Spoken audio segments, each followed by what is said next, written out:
Vamos a dar la bienvenida aquí en Informativo Sarandí al economista Guillermo Tolosa, presidente del Banco Central. ¿Qué tal, Guillermo? Bienvenido. Muchas gracias, todo bien. Gracias por estar con nosotros. El otro día lo escuchaba con atención en el almuerzo o en la cena de Somos Uruguay, donde decía que era el primer presidente en la historia del Banco Central uruguayo sin filiación política. Tal cual.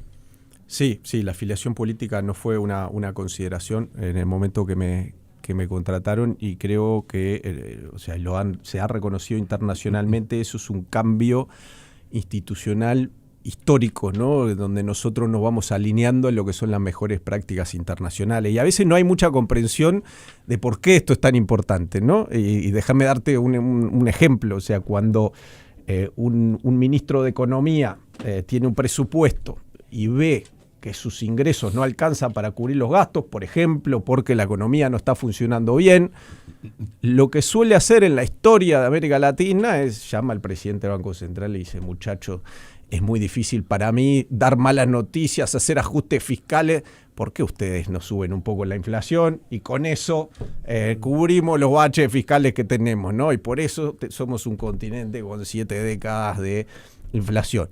Con lo que se ha estado construyendo en Uruguay, este es como el paso final, es que el Banco Central pueda tener la capacidad de decirle: no, nosotros estamos acá para cumplir con la inflación baja, y por lo tanto usted, señor ministro, que no es mi jefe porque no pertenezco a su afiliación, va a tener que arreglarse con medidas difíciles y ajustar la situación fiscal de otra manera, no con inflación, porque eso a la economía uruguaya le hace muchísimo daño en el largo plazo, y al poder adquisitivo de los uruguayos le hace mucho daño, y no queremos que esa sea la forma de ajustar la situación. También sí hincapié en la independencia del Banco Central, justamente sobre este concepto, ¿no? Que es la primera vez en 40 años que hay una independencia de estas características. Absoluta. Sí. Lo inédito debería ser lo normal, lo común, porque la independencia del Banco Central debería ser lo común, ¿no? Exactamente, es lo común ya en nuestros países vecinos, salvo Argentina, por supuesto, hace mucho tiempo. Y a Argentina le ha costado caro el hecho que no haya sido así, ¿no? Entonces, creemos que estamos dando un paso importante adelante en la solidez institucional en este sentido. Hay varios temas sobre la mesa, ¿no? Por ejemplo, el tema que usted ha planteado, de la desdolarización de la economía, ¿no? ¿Y cómo hacer eso si la licuadora viene en dólares? La licuadora está bueno. Bueno, primero, la licuadora no se debería vender en dólares.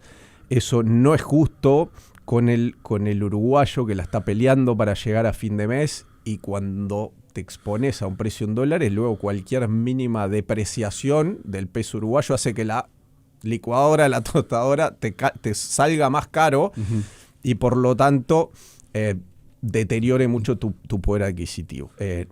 Eso no debería suceder. Vamos de hecho a proponer una medida donde todos los precios de la economía estén denominados en ambas monedas, ¿no? Para proteger el poder adquisitivo de los uruguayos. Ahora, eso se va a poner en práctica ahora, después de la... Estamos ahora con los estudios jurídicos correspondientes en fase de estudio, y bueno, lo antes que podamos trataremos de implementarlo. Es una experiencia que ha dado muchos resultados, por ejemplo, en otros países como Perú, que ha desdolarizado mucho más rápido que en Uruguay, y creemos que va en la dirección correcta. Las empresas son quien tienen la espalda para manejar el riesgo cambiario, y están mucho mejor posicionadas para hacerlo que el uruguayo de a pie. Y de hecho este es el mejor interés de las empresas, porque esto en Chile, en Perú, en Colombia se venden las licuadoras en pesos, y los empresarios no es que lo hagan por tontos, digamos, es porque entienden que si venden en dólares se generan caídas de demanda demasiado fuertes en los momentos de depreciación de la moneda. Pero además se plantean encarecer los préstamos en dólares en la plaza. Esa es otra medida que está bajo consideración, etapa de estudio, y esperemos pronto implementarla, que hoy por hoy, cuando hay un depósito en dólares, por los encajes, que es lo que tiene que mantener el banco inmovilizado en el Banco Central, se los remunera a una tasa demasiado generosa, y por los depósitos en pesos se los remunera una tasa demasiado punitiva. Entonces, al cambiar la remuneración de esos encajes, se cambia el incentivo para los bancos de recibir dólares y no pesos, y por lo tanto eso va a habilitar mayores préstamos en pesos. Y acá déjame detenerme, Aldo, porque no hay suficiente conciencia del daño que le hacemos al país cuando estamos ahorrando en dólares, y de ahí la necesidad de acción desde la política pública. Eso te iba a preguntar, ¿cuál es el fundamento de fondo de este? De fondo, exactamente. Cada $3 que ahorramos los uruguayos en dólares, solo se presta internamente 1. Cada 120 pesos que ahorramos los uruguayos, el equivalente a $3, se prestan 120 pesos en la economía doméstica. Los dólares no se logran prestar, solo 1 de cada 3, porque las empresas uruguayas no quieren y no deben descalzarse en monedas, no quieren tomar crédito en dólares cuando sus ingresos están en pesos. Y es sano que así sea, porque cuando se descalzaron tuvimos el grave problema de la crisis de 2002 que generó bancarrota, y el 82 que generó muchas bancarrotas de empresas. Aprendimos de esa lección, pero lo que eso implica ahora es que no se estén prestando los ahorros en dólares. Entonces, cuando nosotros nos quejamos, el Uruguay no crece, el Uruguay es caro porque las empresas chicas no logran competir contra los actores grandes porque no tienen el crédito. Nosotros mismos con nuestras decisiones financieras estamos generando esos resultados porque estamos privando a las empresas de crédito, privando a que crezcan, a que compitan, y por lo tanto los precios sean más accesibles en nuestro país y la economía sea más dinámica. Está bien, pero yo me pongo a pensar en la persona que nos está escuchando y por ahí no entendió lo que usted acaba de decir. ¿Cuánto se gana y cuánto se pierde ahorrando en dólares? ¿Cuáles son los estudios que tiene sobre la mesa? Además, creo que es el ejemplo más contundente. Ahí está. Porque además de este ángulo que te digo desde la política pública y a nivel macro, digamos, que los dólares a Uruguay no le sirven, no están generando crédito, a nivel individual, que es lo que me decís, Aldo, ha sido una pésima decisión financiera para el uruguayo ahorrar en dólares en este país, porque la inflación en dólares en Uruguay ha sido muy alta. En particular, si vos tenés un depósito en dólares a la vista, como tiene el 80% de los uruguayos, lo que eso generó es una pérdida de la mitad de tu poder adquisitivo en los últimos 20 años. Tu poder adquisitivo fue disminuyendo porque los precios en dólares en Uruguay aumentan significativamente, porque es un país que ha crecido, porque los ingresos de la gente en dólares son más altos y los servicios en dólares terminan siendo más caros. Entonces, el uruguayo me suele decir, no, pero bueno, ¿sabés? Yo estoy ahorrando para comprarme una casa, claro, entonces las casas están en dólares. ¿No? Bueno, para las casas es peor todavía, las casas han aumentado por 4 en los últimos 20 años, por 10 en dólares en los últimos 40 años. Quiere decir que si uno ahorró durante 40 años para construirse su casita, hoy tiene 1/10 de la casa que soñó. En cambio, si hubiese ahorrado en UI con el mismo propósito, hubiese estado mucho más cerca de tener esa casa que soñó para la que empezó a ahorrar. O sea que ha sido una pésima decisión financiera ahorrar en dólares en la economía uruguaya, salvo que uno tenga planes de viaje, de gastar en el exterior o algo importado como un auto, por ejemplo, pero no para el costo de vida en Uruguay. ¿Y por qué recién ahora, digamos, desde el Banco Central se impulsan estas políticas? ¿Por qué hasta ahora seguimos con una lógica en la que, bueno, nadie había tomado desde el oficialismo, desde el gobierno, desde las instituciones oficiales, una medida en este sentido? Por inseguridad en lo que era el régimen monetario. En Uruguay tenemos por primera vez la inflación dentro de la meta durante 28 meses. Era muy difícil salirle a pedir a los uruguayos, crean en nuestra moneda, crean que la inflación va a ser baja, crean que el peso es confiable, cuando durante 70, 80 años las caídas de inflación habían sido solo muy temporarias y luego habían habido nuevos brotes. Y ahora, también no es cultural, Guillermo, no es un poco cultural esta cosa del dólar, digamos. Sí, es cultural, pero es una inercia cultural que hoy ya no tiene bases en la realidad. Claro, es un paradigma mental ajustado a un Uruguay del pasado que ya no existe.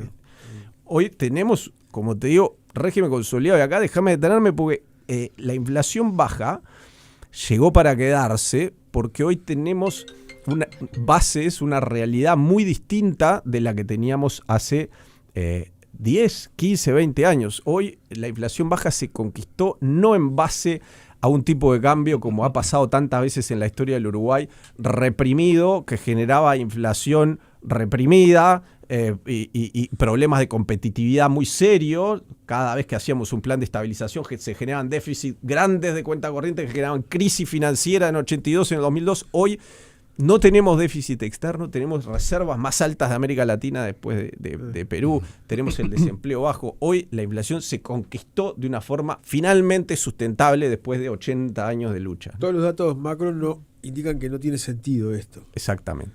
Y si vamos a las políticas que siempre se pide de control del dólar, cuando vamos empezamos con ese dilema de sí, de que sube, de que está muy bajo, del atraso cambiario y demás, ¿cómo entra en todo esto? Si es que tiene algo que ver. Sí, tiene mucho que ver porque, como te decía, en el pasado, cada vez que el dólar, que el tipo de cambio baja en Uruguay, se asoció a algo espurio que viene desde la política monetaria de controlar el tipo de cambio. Entonces está como muy instalado en la conciencia colectiva que esa es la razón cuando baja el dólar, y entonces hay como olor, o sea, está esta palabra atraso, ¿no? Que quiere decir tiene que haber un ajuste en cualquier momento. Bueno, ya no es la razón por la cual baja o sube el dólar lo que hace el Banco Central. De hecho, el tipo de cambio este año bajó de 44 a 40 porque la fuente de volatilidad del dólar ha sido lo que pasa en Estados Unidos. No tiene nada que ver con lo que pasa en Uruguay. De hecho, el dólar se depreció contra todas las monedas del mundo prácticamente y en una magnitud muy similar a la de Uruguay, entre 8 y 10%. Guillermo, ¿y qué se le dice al empresario? Claro, cómo manejar esos distintos niveles de reclamos, me ¿no? afecta la rentabilidad el dólar actualmente, el precio del dólar, ¿no? Hoy búsqueda informada de una reunión que mantuvo con la Federación Rural y la Confederación de Cámaras Empresariales, donde le planteaban eso, ¿no? Que el dólar ya está afectando la rentabilidad y proponen un programa chileno de acumulación de reservas del Banco Central, planteando un mercado de compra y venta de controles de futuro de dólar, de futuros, digamos. ¿Cómo es eso? Sí, hay dos puntos distintos. El nivel de las reservas en Uruguay comparado con Chile es muy distinto. Uruguay tiene, en relación a su PBI, mucho más reservas que Chile. Esas reservas no son baratas porque el Banco Central se endeuda a través de esta letra de regulación monetaria. Y entonces seguir acumulando reservas en Uruguay no es deseable porque pagamos un costo por eso y hemos hecho simulaciones de imaginarnos que vienen todos los shocks posibles como en el año 2001 y ahí aún así nos sobran reservas, digamos. Entonces no creemos que haya que continuar con la acumulación de reservas. Ahora, en lo que tiene que ver con mercados de cobertura, de derivados que ofrecen una especie de seguros de cambio para los exportadores, para reducir su incertidumbre y por lo tanto animarse a invertir más, eso sí creemos que hay margen para mayor desarrollo de esos mercados y el Banco Central está estudiando la situación para proponer medidas concretas para que haya más oportunidades en ese sentido. Bien. Tolosa, bajemos ahora a la gente que nos está escuchando y cobra su salario a sacar la plata del cajero. En estos últimos días hemos conversado mucho sobre cultura financiera y tenemos un problema grande en Uruguay al respecto, ¿no? Y mucha gente por ahí ni se plantea que tiene su plata en una cuenta porque no tiene más remedio, que está obligado a hacerlo, pero resulta que por tener su plata ahí no gana nada. En cambio, sí te van a descontar los movimientos, el lapso en que esté el dinero allí. En definitiva, es tu salario y estás perdiendo el poder adquisitivo, porque si te van a cobrar cada movimiento que haces o determinado movimiento, ahí se pierde plata con algo que se supone no debería tocarse, ¿no? ¿Eso se puede modificar? ¿Hay alguna iniciativa pensada para que el trabajador, la trabajadora, no tenga que pagar esos costos? ¿O atenuarlos por lo menos? Sí, estamos trabajando en eso. Nosotros creemos que el costo de transferir dinero en Uruguay es demasiado alto. De hecho, las experiencias en la región nos están ahora exponiendo cuán caro es hacer esto en Uruguay. Cada vez hay más transferencias gratis en Uruguay, pero todavía en promedio son mucho más caros que en Brasil, por ejemplo, que a través del PIX las transferencias son básicamente gratuitas. Entonces eso nos interpela a los uruguayos de por qué estamos pagando estos costos de transferencia. Entonces sí creemos que tiene que haber progreso en ese sentido. Sí estamos estudiando en el Banco Central diferentes alternativas, incluido tener un sistema parecido al PIX brasilero. Es algo que está bajo consideración. Hemos incorporado en la vida cotidiana, te hago una transferencia. Ahora, si somos Exacto. de bancos diferentes, el que manda tiene que pagar más. Seguro. Es cambiar eso. Sí, sí, exactamente. Es cambiar eso, pero además, Aldo, hay otro ángulo que mencionaste, que es que los uruguayos, cuando ahorramos para el futuro, debemos ser compensados por ese ahorro, ¿no? Entonces ahí primero hay un ángulo de educación financiera de por qué el 80-90% de las cuentas son en cuenta corriente y no en cuentas rentadas, que a largo plazo eso genera diferencias enormes en el poder adquisitivo futuro para la jubilación, para su vivienda. Entonces tenemos que seguir trabajando e intensificando lo que es la educación financiera, pero además, desde el punto de vista regulatorio, tenemos que trabajar, y de hecho lo estamos haciendo, para habilitar que las cuentas sean rentadas de la forma más automática posible, de evitar que los uruguayos tengan que pasar por este proceso. A veces resulta un poco intimidante de, bueno, quiero comprar un bono, pero puede perder valor, entonces no sé si estoy preparado. Hacer ese proceso más fácil, que haya, como pasa en Argentina, cuentas que son automáticamente rentadas sin tener que tomar ninguna decisión financiera, que con algunos cambios regulatorios creemos que se puede mejorar. Justamente en la ley de presupuesto aparece la terminología facilitación de cuentas en pesos automáticamente rentables. Sí. Eso. Viene por ahí, se trata de Exactamente. La ley de presupuesto, hay una iniciativa regulatoria normativa en este sentido que de alguna manera equipara lo que está pasando en Argentina, donde muchos argentinos en el momento que depositan ya sin tener que tomar ninguna decisión automáticamente se le renta. Y esto es muy bueno para el país porque fomenta el ahorro y por lo tanto habilita mayor crédito para las empresas y los hogares uruguayos, y además fomenta el mercado en moneda nacional, que tiene, como te decía, ventajas muy importantes para el país, ¿no? ¿Y han empezado las conversaciones con los bancos? Porque primero eso, ¿no? Uno se da cuenta, y lo hablábamos antes, son todo lo que tiene que ver con los movimientos, nuestras tarjetas, los servicios y demás, es caro. De acuerdo. Parece como que nos dan un montón de beneficios, pero en realidad es bastante caro. Y en esto que plantean de esa medida automática, ¿han tenido acercamientos, han hablado, lo aceptan, no están de acuerdo? Pasa en otros países, pero como acá no pasa, ¿cómo avanzar? Sí, lo hemos conversado. De hecho, he estado recibiendo algunas buenas noticias últimamente. Creo que los bancos entienden que el statu quo no es bueno para nadie, tampoco para ellos. Pero eso genera competencia entre ellos también, ¿no? Seguro. Y creemos que la situación va a estar mejorando en los próximos meses, porque estas iniciativas, también en la ley de presupuesto estamos habilitando lo que es una cámara de compensación, que el Banco Central pueda hacer cámara de compensación, que básicamente quiere decir que pueda hacer algo parecido al PIX. Entonces, creemos que los bancos están tomando nota de estos desarrollos y van a mejorar lo que tiene que ver con los costos de transferencia. ¿Cómo entra la responsabilidad del Banco Central ahora en el lavado de activos, en algunas modificaciones? Es cierto que muchas veces, sin entender todos los procesos, uno tiende a pensar cómo pueden pasar determinadas cosas, como fue Conexión Ganadera, nos han explicado. Nadie lo vio venir, pero bueno, ¿cómo empezar a blindarse en esas cosas? ¿Qué papel cumple el Banco Central? Sí, para nosotros, sobre todo a partir de este mandato, el lavado de dinero es una preocupación central, ¿no? Y lo dije antes que sucedan los episodios de hace un par de semanas.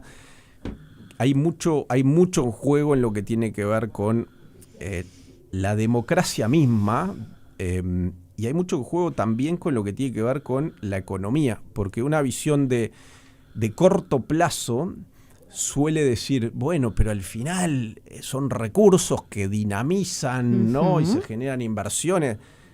A ver, ¿sí? Estamos en un país donde las inversiones se asocian generalmente a dinero sucio. Si convergemos hacia eso, al final eso daña la fibra moral de la sociedad y los incentivos a que haya empresarios, que se respeten los empresarios, de la política pública se generen clima de negocio favorables a que los empresarios inviertan, porque se genera un clima de sospecha ante los que están invirtiendo y quieren crear valor. Entonces, a largo plazo se hace un daño muy grande al contrato social mismo. Quizás en el corto plazo haya alguna ganancia. Entonces, desde el Banco Central queremos tomarnos esto muy en serio en lo que nos compete. Nosotros tenemos la unidad de inteligencia y análisis financiero que evalúa posibles acciones sospechosas del narcotráfico a través del sistema financiero. Claro, pero ahí también es importante ese cambio, ¿no?, de filosofía de encarar el tema, porque el decir, bueno, esto del dinamismo de la economía, lo hemos escuchado. Entonces, es también realmente marcar ese cambio desde la visión que se tiene. Entonces, bueno, recibo, necesito... Sabemos que son grandes cantidades de dinero, a veces en algunos lugares hasta un punto del PBI de un país, pero ¿cómo esa postura fuerte entonces se va a hacer sentir? Sí, es como el competidor de atletismo que cree que los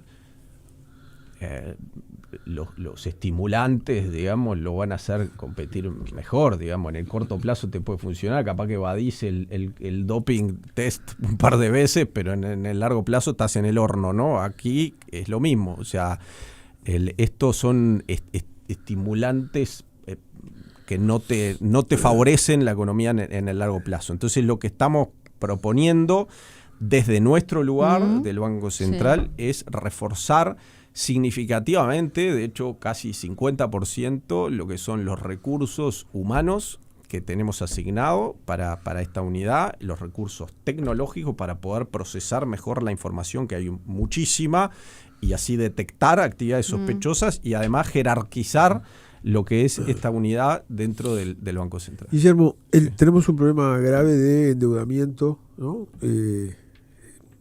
800.000 creo que hay sin incobrables, en fin, un número muy importante de uruguayos que están endeudados sin violentar la libertad de las empresas financieras. No hay margen para que el Estado, que fue el que nos impuso el sistema de inclusión financiera, pueda establecer nuevas regulaciones. Estoy imaginándome, por ejemplo, en el tema de la publicidad, que a veces camina por el filo de la publicidad engañosa, en el sentido de que te ofrecen determinado tipo de préstamos para personas que no tienen una educación financiera e ingresan sin saber exactamente cuánto es que tienen que pagar, ¿no? O sea, no se le puede, no hay margen para que a las empresas de préstamos se les establezcan normas para que a la hora de ofrecer esos préstamos sean claras y quien toma el préstamo sepa exactamente a qué se expone. Totalmente de acuerdo, Gabriel. Estamos, de hecho, trabajando en eso. Uruguay tiene un equilibrio insólitamente malo, que es que nosotros tenemos tasas máximas de usura, controlamos el crédito al consumo, algo que no pasa en los países vecinos. Estamos tratando de proteger de esa manera al consumidor y, sin embargo, tenemos la mayor cantidad de la población en situación de morosidad comparado con los vecinos. O sea, tenemos menos crédito y, sin embargo, mucho más morosos. Algo se está haciendo mal en el proceso de crédito y estoy de acuerdo contigo. La publicidad es un ángulo fundamental que tenemos que atacar. Cuando alguien toma crédito tiene que tener muy claro cuánto va a tener que repagar y la forma que se están fijando las tasas de usura no están ayudando ni al que toma crédito, pero tampoco al desarrollo más genérico del mercado. Fíjate que en Uruguay están proliferando estos famosos créditos gota a gota porque las tasas están limitando, las tasas máximas están limitando algunos créditos de gente que realmente lo podría necesitar, le podría venir bien en un mal momento de su vida, que necesite un crédito puntual que le vendría bien y no obtiene acceso porque las tasas máximas, lo impulsan a tomar crédito de estos mafiosos colombianos, aparentemente. Entonces, estamos en un equilibrio pésimo donde hay gente que queda fuera del sistema y la gente que queda dentro del sistema termina sobreendeudada, digamos. Entonces, tenemos que repensar todo el esquema de usura y estamos trabajando en eso y vamos a tener una propuesta concreta en ese sentido pronto. ¿Se puede cumplir una regla fiscal teniendo en cuenta lo que hablábamos en el comienzo de la entrevista por fuera de ciclos electorales? Bueno, ahora nosotros no estuvimos involucrados en el rediseño de la regla fiscal. Lo que escucho, lo que vi de las evaluaciones internacionales, incluida la misión reciente del Fondo Monetario, es que hay una evaluación positiva de lo que han sido los cambios de la regla fiscal. Por supuesto que tener más previsibilidad fiscal a nosotros desde el Banco Central es favorable, porque también ayuda en lo que son las expectativas de inflación y que sea creíble en nuestras metas, porque la situación fiscal está bajo control y las proyecciones son creíbles. Ahora Uruguay tiene un ancla de deuda prudente, digamos, que hasta ahora en la regla fiscal anterior no existía. La regla fiscal anterior, la deuda podía seguir creciendo, digamos, que no era una característica deseable, ¿no? La regla fiscal es a nivel internacional. Entonces hay un fortalecimiento que es positivo para el régimen macroeconómico del país. Se terminó el tiempo, la cantidad de consultas que tenemos. Da para seguir, no, da para seguir. Inclusive esa frase de pauta salarial revolucionaria, por primera vez no hay correctivo total de los salarios a la inflación en el primer año. ¿Por qué es revolucionario eso, Guillermo? En 30 segundos, si es posible. 30 segundos, porque hasta ahora en Uruguay, durante muchas décadas, cada vez que teníamos el aumento de un precio en particular que afecte el IPC, afecte nuestra inflación. Por ejemplo, el tomate y el morrón se disparaban, eso afecta la inflación y todos los salarios de la economía reaccionaban porque había correctivos automáticos totales a un shock muy puntual. Entonces se encarecía, después del precio de tomate y morrón, el cine, el corte de pelo, y el uruguayo siempre corriendo la de atrás, le ajustaban, pero una vez que habían subido los precios, y ahora eso se acaba. Cuando haya un shock puntual, no va a subir todo el resto de los precios de la economía y por lo tanto se va a perder menos poder adquisitivo hasta que llegue la próxima pauta salarial. ¿Cómo convencer a los empresarios con respecto al tema de las expectativas de inflación, que están muy por encima de las expectativas de inflación que marca el Banco Central? Porque eso afecta a los precios también. Sí, sin duda. Han bajado muchísimo de forma, te diría, histórica. Es la primera vez que están dentro del rango. Efectivamente siguen estando por encima de la meta, pero a niveles ya mucho más próximos a la meta de lo que estaban en el pasado. Eso genera para Uruguay ventajas enormes porque, como decís, es importante que esté todo el mundo alineado con respecto a la meta para que los precios suban de una forma parecida. No puede ser que algunos empresarios crean que la inflación suba a 7 y ellos siguen remarcando a 7 y el resto a 2 para que el promedio sea 4. Ya no estamos en ese lugar. Ahora todos creen que la inflación va a estar dentro del rango de tolerancia, entonces hay mucho menos desequilibrios en cómo aumentan los precios en Uruguay.